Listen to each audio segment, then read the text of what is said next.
Every quarter of the year, Panos Eastern Africa conducts review meetings with its various partners to evaluate the implementation and progress of their projects across the country. Panos has been implementing the Rural Radio Debate project, designed to strengthen the voices of rural communities in decision-making processes that are key to their development. 1 year into implementation, Panos' 20 partner radio stations on this project have started reporting some good outputs. We are looking at radio working with societies. Remember, in journalism, they will tell you we have a social responsibility. But the question would be, can we transform these notes, the theories in the books, to actual practice? Where is our social responsibility? And I think through Panos and the rural radio debate, we are actually doing that. Unlike the urban audiences, where people know what to do and they have the facility to reach the media outlets, the rural audience requires being stimulated into this thing. So to me, it's an achievement to have the public participating, because their participation increases on our business potential. For clients are always out for which stations are listened to most, which stations are dear to the public. It was now time to assess the impact the rural radio debates have caused to the implementers, that is the radio stations and their staff, as well as the communities whom the project is targeting. It is for this reason that the project implementers converged at Arch Apartments Hotel in Ntinda on 1st and 2nd July 2010 to share experiences, including successes and challenges, and also project into the next implementation year. The two-day encounter started with a regional editors review meeting that was used to share experiences in mentoring and supporting the radio stations and their staff over the implementation period. With financial and technical support from Panos, the regional editors and radio teams say the project has not only improved their skills, but has also enabled them serve their communities better. For me, at least I have talked to Ben in Rukunjiri, and he has told me the thing has given them listenership. That whenever he moves everywhere, even when they bring in resourceful people after interviewing the people from the field and they come in the studios, the calls, the way people are calling is not the way they were handling on the political programs. You know, there are some radios which have specialized in only hosting political things, but these issues that affect society, by the time you find a particular community calling you, that come also and record us because we want to talk about this, your radio is gaining. It is indirect, but that is a very great achievement. Moderation skills of the presenters are steadily improving. The station community cohesion has greatly improved, as this is evident in the comments that are given before, during and after the debate. We've got to know our listeners much deeper due to the physical contact that we have had with them. The benefits are not only to the radio stations and their staff, but to the communities too. The debates have enabled interaction between the radios, the communities and their local leaders, who are increasingly showing interest in attending the debates. The debates have also provided fora for participation and information sharing among rural communities. I visited an area where we heard one of the debates, the lagoon, which is supposed to be the collective set of all sewage in the town. That's Hoima Town Council. The lagoon is quite smelly.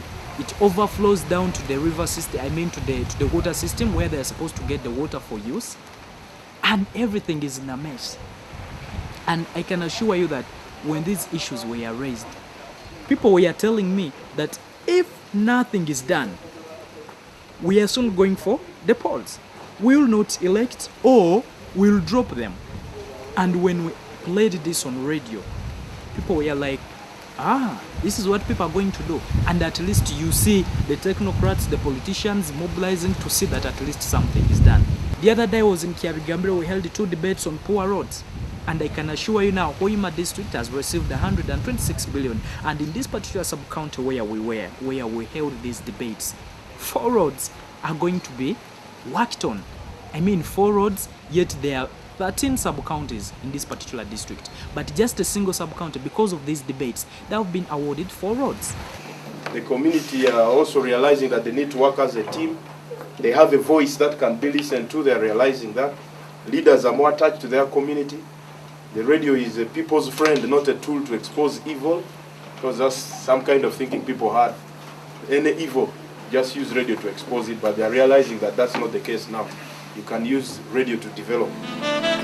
On the other hand, the regional editors say mentoring and supporting radio stations has not come easy for them.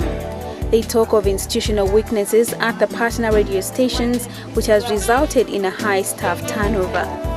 Other challenges as raised by the project implementers include inadequate facilitation to the stations to be able to reach the remotest communities, politicization of development matters, high staff turnover at the radio stations, which affects institutional learning and smooth implementation of the project, as well as poor research and investigative skills among the journalists.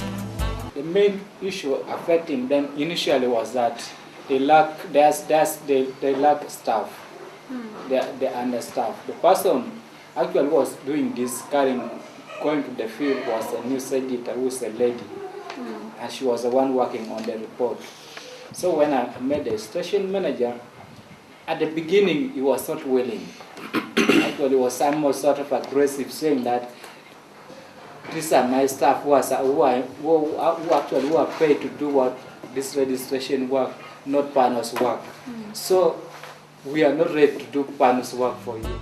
As we draw closer to the next general election in 2011, the role of the media in the democratization process was a good point for the radio managers, producers and journalists to reflect on in this meeting. A session to remind the partner radios about their individual and collective role and responsibility in the electoral process was very crucial. Like the facilitator put it, a free and fair election is not only about casting a vote, but also about having adequate information about the electoral process itself so that voters can make an informed choice. He emphasizes that the media has an unsigned contract with the masses to give them full and accurate information. One of the functions of the media is to entertain the people. We can give them stories, the way you write them, the way you present yourself. Because you see, there should be a difference between a book and a newspaper. If your presentation is the same as a book, why do I buy you? So I must read and laugh and be happy.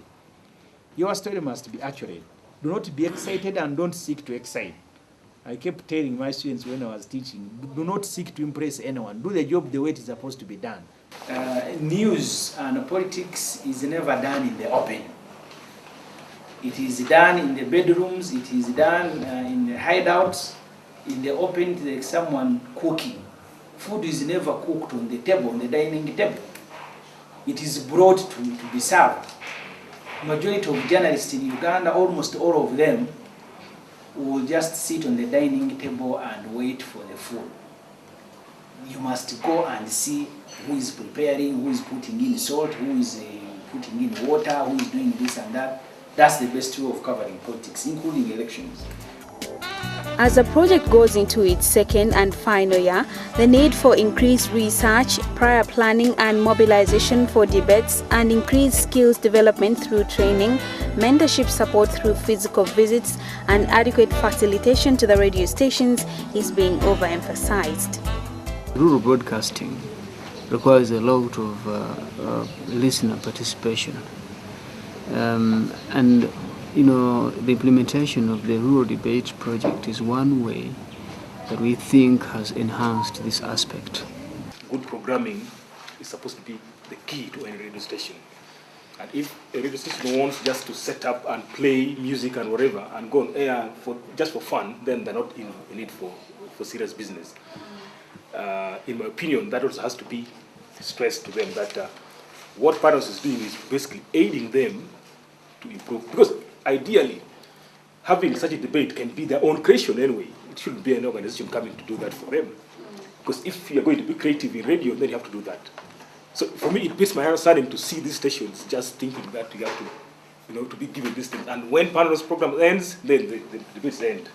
And that's why in Pashis, we are working on a programming training using a technique called pattern disruption, so that it can be embedded. Whether Panos goes off or not, it will remain, as a feature. Because I'm lucky that Pashis is a little bit organized, and they have a very thorough programming already, and this has only enriched it. And I think they're taking it seriously. That's why they go out of their way to even pump in their own money to do the recordings.